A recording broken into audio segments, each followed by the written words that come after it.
Oups, une fois de plus, liquidation logistique totale. L'arrière stratégique de la Russie est réduit en cendres absolues. Les flottes de drones ukrainiens à longue portée viennent de lancer une frappe massive et synchronisée sur plusieurs régions simultanément.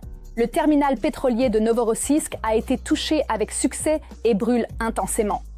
À Mariupol occupé, un drone de haute précision a complètement détruit une sous-station électrique vitale.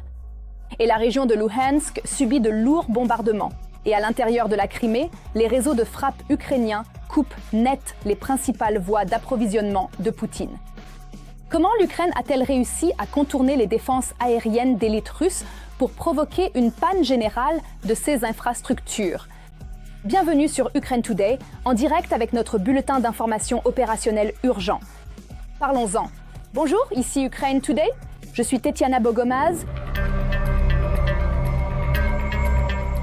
En asphyxiant l'épine dorsale économique de la machine de guerre, les drones de frappe à longue portée ukrainiens ont ciblé avec succès le gisement pétrolier le plus fortifié de la Russie sur la côte de la mer Noire.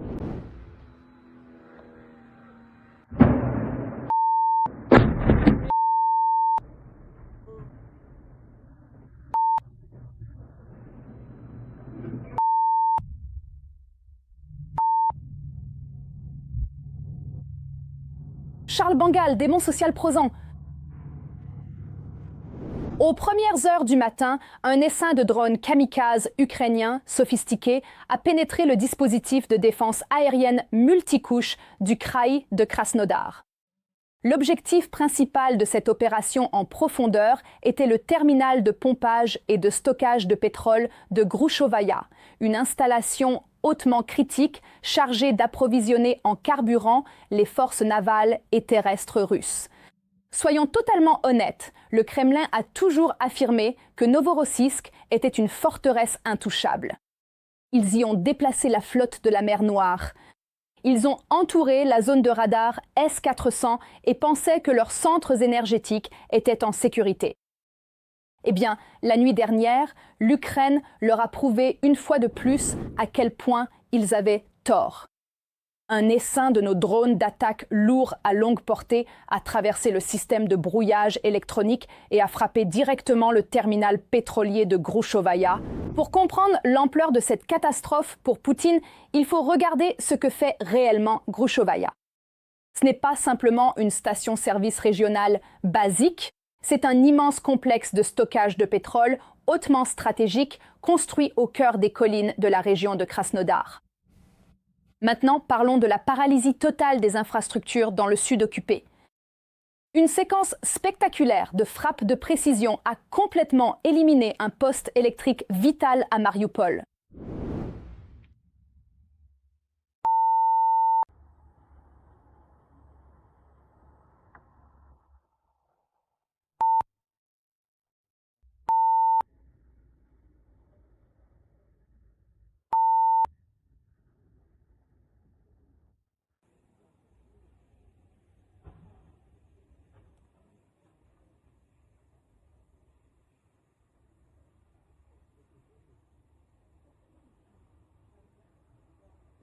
Les réseaux de résistance à l'intérieur de Mariupol occupé ont confirmé qu'une sous-station électrique clé a été entièrement mise hors service, privant la garnison militaire russe d'une logistique énergétique stable.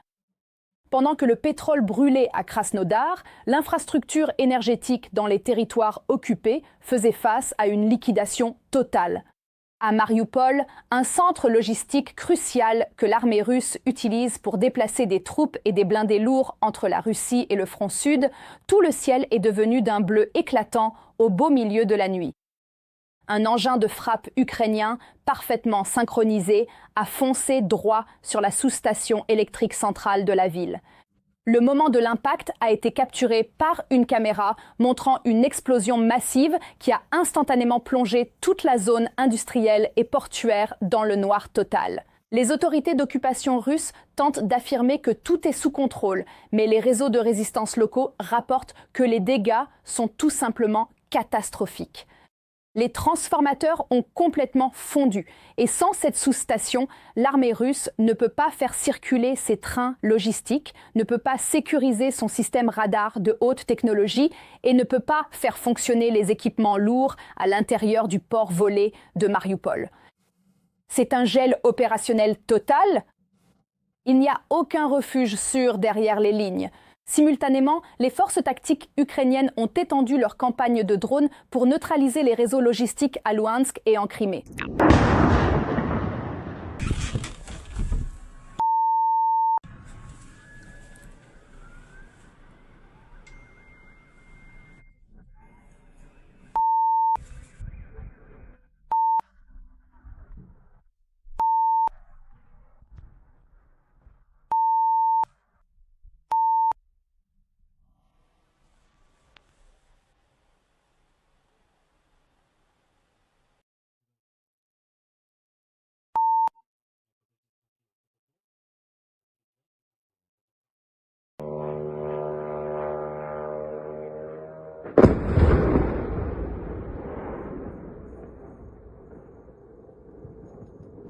Pendant ce temps, dans la Crimée occupée, les unités de drones ukrainiennes exécutent systématiquement ce que les analystes militaires appellent une opération de découpage logistique. Elles traquent les voies ferrées, les postes d'aiguillage et les locomotives ferroviaires tactiques qui transportent les chars et les obus russes du continent vers la Russie en direction de la ligne de front. Et nous avons les cibles exactes détruites à l'intérieur de la Crimée. Et les détails sont absolument catastrophiques pour l'armée russe. Les réseaux de renseignement locaux, y compris Krymski Vedi, ont confirmé qu'une frappe de drones ukrainiens de haute précision a complètement pulvérisé une sous-station électrique ferroviaire critique dans la localité stratégique de Vardiske. Le transformateur central a été transformé en une énorme boule de feu, coupant instantanément le réseau électrique et provoquant une panne totale pour toute l'infrastructure militaire connectée à cette ligne vitale. Cette sous-station spécifique est le véritable cœur de l'artère ferroviaire régionale. Elle contrôle entièrement les mouvements des trains et le transport logistique lourd à travers la péninsule. Même le dirigeant fantoche Sergei Aksionov a dû se lamenter de ce désastre, admettant qu'un drone tactique a percuté directement un train en mouvement sur la ligne Moscou-Simferopol. En frappant tous ces secteurs exactement au même moment, l'Ukraine laisse le commandement russe complètement paralysé. Ils ne peuvent pas envoyer de défense aérienne pour protéger le pétrole à Novorossiysk parce que leurs réseaux électriques explosent à Mariupol. Ils ne peuvent pas réparer leurs chars à Alchevsk parce que les trains de ravitaillement sont retardés en Crimée. C'est une véritable leçon magistrale de guerre asymétrique moderne multi-domaine. L'illusion de la zone sécurisée de Poutine vient officiellement de partir en fumée ce soir. Des réservoirs de pétrole en feu de Groushovaya à la coupure totale de courant dans les centres militaires de Mariupol occupés en passant par les lignes ferroviaires sectionnées de Crimée, le véritable prix de sa guerre illégale s'abat directement sur le Kremlin. La machine de drone longue portée de l'Ukraine fonctionne avec une précision absolue, prouvant qu'aucun atout n'est à l'abri, qu'aucun radar n'est invisible et qu'aucun occupant ne peut échapper à notre représailles. Les pays de l'OTAN envisagent de nouvelles obligations financières militaires envers l'Ukraine à hauteur de 70 milliards d'euros. Il est prévu qu'elles soient annoncées lors du mois du sommet de l'Alliance à Ankara. Plus tôt, le président Volodymyr Zelensky a confirmé qu'il dirigerait personnellement la délégation ukrainienne au sommet de l'OTAN. L'Alliance de l'Atlantique Nord entre déjà dans la phase finale des préparatifs pour le sommet à Ankara. Le soutien à l'Ukraine devrait devenir l'un des principaux sujets abordés, et l'une des questions clés reste la proposition du secrétaire général de l'OTAN, Mark Rutte, demandant aux pays membres de l'Alliance d'allouer 1,4% de leur PIB à l'aide à l'Ukraine. Nous faisons partie des priorités du sommet. C'est précisément pour cette raison qu'un débat aussi animé se poursuit. En quels termes ce soutien doit-il être mesuré? Comment doit-il être formalisé? Alona Etmanchuk, chef de la mission de l'Ukraine auprès de l'OTAN, en direct lors du marathon Edini-Novini. Lors de la réunion du Conseil Ukraine-OTAN qui s'est tenue à Kyiv le 3 juin, les partenaires ont réaffirmé leur volonté de continuer à soutenir Kyiv, notamment dans le domaine de la défense aérienne et antimissiles. Volodymyr Zelensky a annoncé que de nouvelles contributions des partenaires au programme Pearl sont attendues dès le mois de juin, ce qui devrait renforcer les capacités de défense de l'Ukraine. Il a également souligné l'importance de créer un système européen antibalistique propre. Je suis reconnaissant envers chaque pays qui se tient à nos côtés dans cette entreprise. Cela inclut la France, la Norvège, l'Allemagne, le Danemark, la Suède, l'Italie et d'autres. L'Europe deviendra véritablement plus forte lorsque ce résultat sera atteint. Il ne s'agit pas de savoir si cela arrivera, mais quand, et cela se produira, mais le temps est un facteur crucial et nous devons agir plus rapidement. Nous avons discuté du sommet de l'OTAN à Ankara avec le secrétaire général de l'OTAN. L'Ukraine a reçu une invitation. Nous y serons représentés et, surtout, le sommet doit aboutir à des résultats concrets pour l'Ukraine. Une initiative antibalistique est l'un des résultats possibles. Le président américain Donald Trump assistera également à la réunion de juillet des chefs d'État de l'OTAN. Le secrétaire d'État Marco Rubio a déclaré que l'administration Trump n'a pas l'intention de se retirer de l'OTAN, mais qu'elle ne renoncera pas à ses exigences de réformes importantes. Cela concerne l'augmentation des dépenses de défense par les États membres de l'Alliance. Je pense que la prochaine réunion de l'OTAN en Turquie en juillet sera probablement la plus importante de l'histoire de l'Alliance, car certaines questions doivent être clarifiées. Les pays européens prennent de plus en plus conscience que soutenir l'Ukraine n'est pas seulement un acte de solidarité, mais aussi une question de leur propre sécurité. Si l'Europe veut protéger ses frontières et renforcer ses capacités de défense sans dépendre excessivement des États-Unis, elle a besoin de l'Ukraine, tout comme l'Ukraine a besoin de l'aide européenne, écrit The Economist. Après la réduction de l'implication américaine, c'est l'Europe qui assume progressivement le rôle de premier plan dans le soutien à Kiev. Cela concerne non seulement l'aide financière et militaire, mais aussi les efforts diplomatiques et la future intégration de l'Ukraine aux structures européennes. La fin. L'augmentation des dépenses et des ressources européennes allouées à la défense après 2022, ainsi que les efforts déployés pour développer l'industrie de la défense, créent un environnement favorable. La Turquie possède des capacités et un potentiel de production et de développement très importants. L'Europe a également besoin de solutions pouvant être mises en œuvre très rapidement. En réalité, on peut dire que les conditions sur le terrain sont très favorables. Pour que cette coopération se développe de manière saine, une volonté politique au plus haut niveau est nécessaire. Comme nous l'avons observé ces dernières semaines, dans des pays comme l'Allemagne et la Belgique, nous constatons une augmentation de certains signaux positifs dans cette direction. Le président de la Finlande, Alexander Stubb, a appelé l'Union européenne à voir grand et à saisir le moment géopolitique pour renforcer son influence dans le monde. Selon lui, l'UE pourrait s'élargir à 40 États membres, en admettant non seulement l'Ukraine et la Moldavie. Parmi les participants potentiels figurent le Royaume-Uni, la Turquie, la Norvège, le Canada et l'Islande. En Allemagne, Friedrich Merz a également déclaré que l'Union européenne prévoyait de commencer un processus progressif d'admission des pays des Balkans occidentaux dans le bloc. Vous avez tous vu que le président Macron et moi avons fait une proposition concernant les prochaines étapes. Je dois dire que je suis extrêmement reconnaissant que ce n'était pas seulement notre proposition commune, mais qu'elle ait également reçu une large approbation au sein du Conseil européen et parmi les pays des Balkans occidentaux. Nous entamons maintenant un processus qui permettra progressivement aux pays des Balkans occidentaux de rejoindre l'Union européenne. Le principal message d'aujourd'hui, et il le restera, c'est que nous voulons vous voir au sein d'eux. Dans le cadre de la préparation d'une nouvelle stratégie européenne de sécurité, le Service européen pour l'action extérieure prévoit d'élargir de manière significative le rôle du Centre de renseignement et de situation de l'UE.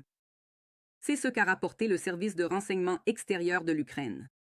L'objectif de la nouvelle stratégie est d'améliorer le système de partage des informations de renseignement entre les États membres de l'UE et les institutions. Cette approche devrait être élaborée et présentée dès l'été 2026. L'attaque contre le site de stockage du combustible nucléaire usé dans la zone de Tchernobyl est qualifiée d'acte de terrorisme nucléaire et fait l'objet d'une enquête en tant que crime de guerre.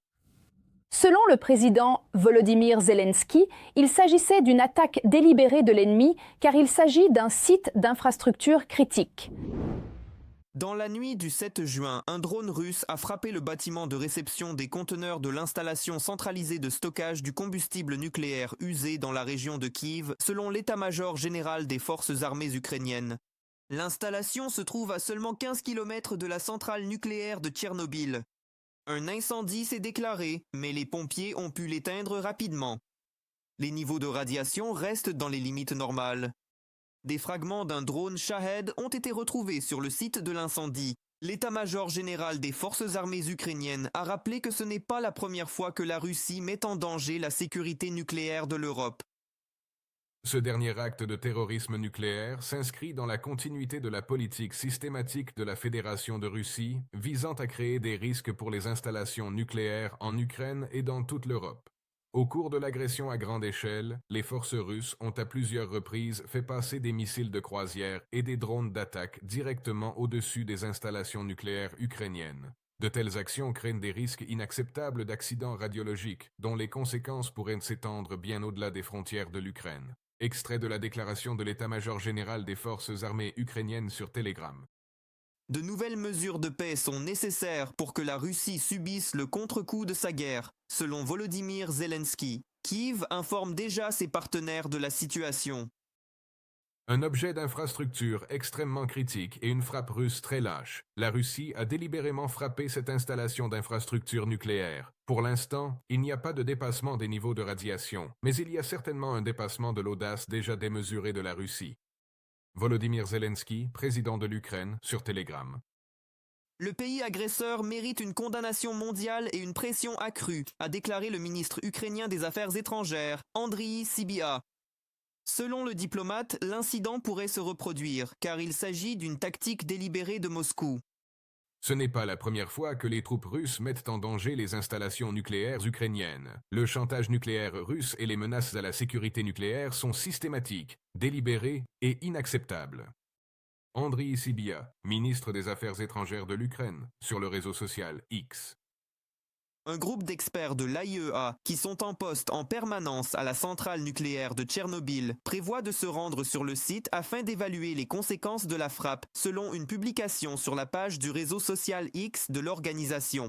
L'incident est une source de profonde inquiétude, car il s'est produit dans une installation où une grande quantité de matière nucléaire aurait pu être stockée, a souligné le directeur général de l'AIEA, Raphaël Grossi. Du 8 au 12 juin, une réunion de l'AIEA aura lieu, au cours de laquelle il est prévu de discuter non seulement de la frappe sur l'installation de stockage du combustible nucléaire usé, mais aussi du chantage russe autour de la centrale nucléaire de Zaporijia. Le 30 mai, l'administration d'occupation de la centrale nucléaire de Zaporijia a signalé de prétendues attaques de drones contre la centrale en provenance du côté ukrainien. Les représentants des forces de défense du Sud ont réfuté la déclaration de l'occupant car l'Ukraine ne possède pas dans son arsenal le type de drones qui ont été utilisés lors de l'attaque. Les accusations n'ont pas été formulées par hasard juste avant la réunion de l'AIEA. Le Kremlin cherche à détourner l'attention du fait que la Russie contrôle illégalement la centrale nucléaire de Zaporijia pour la 4e année consécutive et prévoit d'intégrer la centrale dans son propre système énergétique. À la veille de la réunion, l'AIEA a réussi à obtenir un cessez-le-feu dans la zone de la centrale nucléaire de Zaporijia. Le chef de l'organisation l'a annoncé. Nous sommes parvenus à convenir d'un 6e cessez-le-feu local, négocié par notre organisation, l'AIEA, avec la participation de l'Ukraine et de la Fédération de Russie. Cela permettra aux experts et spécialistes techniques des deux parties de commencer des travaux de réparation extrêmement importants sur la ligne du Dnipro. Nous parlons de la ligne de 750 kV, la ligne principale, qui reste encore en place. Les analystes estiment que le pays agresseur tente de créer un récit selon lequel l'Ukraine serait responsable des frappes et qu'il faudrait exercer une pression spécifique sur Kiev. Nous pouvons déjà voir très clairement diverses publications en anglais et dans d'autres langues officielles de l'Union européenne, où l'on parle longuement de la prétendue atrocité de l'Ukraine et de la façon dont l'Ukraine saperait soi-disant tous les efforts internationaux visant à maintenir la sûreté et la sécurité nucléaires en conséquence. Et donc, ils affirment qu'il faut exercer une pression significative sur l'Ukraine immédiatement, et ils poursuivent avec de nombreuses autres affirmations similaires de ce genre. En d'autres termes, cela vise un public bien spécifique. La Russie a utilisé à plusieurs reprises le chantage nucléaire comme un outil pour faire pression sur la communauté internationale afin d'obtenir des concessions politiques. Depuis le début de l'invasion à grande échelle de l'Ukraine, des frappes délibérées du pays agresseur ont entraîné une perte totale d'alimentation électrique externe des centrales nucléaires au moins 13 fois, y compris la centrale nucléaire occupée de Zaporizhzhia, selon le ministère ukrainien de l'énergie. Andriy Dmitrenko pour la chaîne Freedom TV.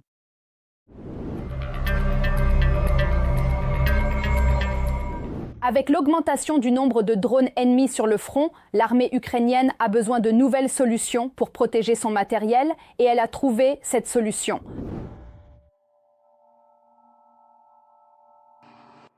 Ce véhicule est actuellement en cours de restauration et de réparation chez nous. La protection anti-drone a été endommagée. Nous avons décidé d'en souder une nouvelle. Les dégâts étaient assez importants, mais le véhicule a tenu bon et tout l'équipage est sain et sauf. Le véhicule blindé de transport de troupes Stryker de la 81e brigade aéromobile indépendante, 7e corps. Les forces aéroportées mènent des missions de combat directement en première ligne. Actuellement, le principal risque lors des déplacements est celui des frappes de drones ennemis.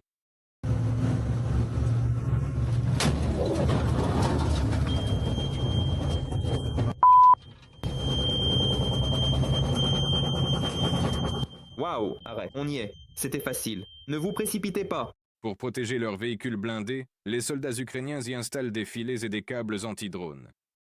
Entre eux, ils les appellent des balais. Ces gars-là disent que c'est très pratique lorsqu'un drone, par exemple un kamikaze ou autre, heurte ces balais. Ils s'en mêlent, puis le jet cumulatif part dans une direction complètement différente et ne perce pas le véhicule.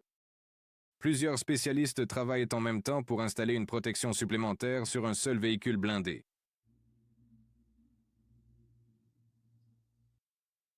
En moyenne, il nous faut environ 10 à 12 jours pour tout faire si c'est un Humvee. Nous utilisons des consommables, du grillage, des tuyaux et nous utilisons aussi des câbles pour une protection plus sérieuse contre les drones. Au début, lorsque nous avons commencé à ajouter du blindage, nous ne mettions que 20 cm parce que la charge cumulative était faible. Maintenant, tout a évolué avec les technologies modernes. Aujourd'hui, il faut faire 40 voire 70 cm d'épaisseur pour protéger les véhicules. Le chef de l'atelier de réparation de la brigade, Andre, montre sur quoi ils travaillent actuellement. Le Stryker est à nouveau en cours de restauration après des attaques. Ce n'est pas la première fois, mais une protection anti-drone de haute qualité empêche l'ennemi d'endommager gravement le véhicule. Quand l'ennemi larguait des munitions, elles restaient surtout sur le filet, mais de petits éclats touchaient le véhicule. Ceci est un module de contrôle ennemi provenant d'un drone FPV. On nous l'a laissé, pour ainsi dire, comme souvenir. Le système de guerre électronique a été endommagé. Il ne reste presque plus rien de l'antenne, mais le véhicule et l'équipage ont été sauvés. Il va subir des réparations et une remise en état, puis il sera renvoyé pour accomplir des missions de combat. En plus de restaurer notre propre matériel, la compagnie de réparation remet également en service des chars russes T-72 capturés et des véhicules blindés de fabrication russe. Nous avons un véhicule très rare. C'est un BMP-3 qui a également dû être restauré après des opérations de combat. Il y a quelques problèmes avec les pièces de rechange, mais nous nous en sortons. Avec le matériel étranger, tout est beaucoup plus simple. Il y a plus de pièces de rechange. Il y a de moins en moins de bons trophées maintenant, disent les militaires. Il est risqué de dépenser des ressources pour évacuer de tels véhicules à cause des drones, des kamikazes et des avions ennemis, et souvent cela n'en vaut même pas la peine. Il n'y a aucun moyen de les évacuer. Il n'y a aucun moyen de l'évacuer tant qu'il est encore opérationnel. L'ennemi essaie aussi d'utiliser des protections anti-drones. Et que peut-on dire de leur état technique? Leur équipement est entretenu bien moins bien que le nôtre. Les spécialistes des équipes de réparation admettent qu'à chaque fois, ils doivent inventer un nouveau niveau de protection pour les véhicules afin que le trajet vers les positions et le retour soit aussi sûr que possible pour le personnel. Dimitro Khlushko de la région de Donetsk pour la chaîne Freedom TV. N'oubliez pas de vous abonner à notre chaîne Ukraine Today et de rester avec nous. Prenez soin de vous. À bientôt.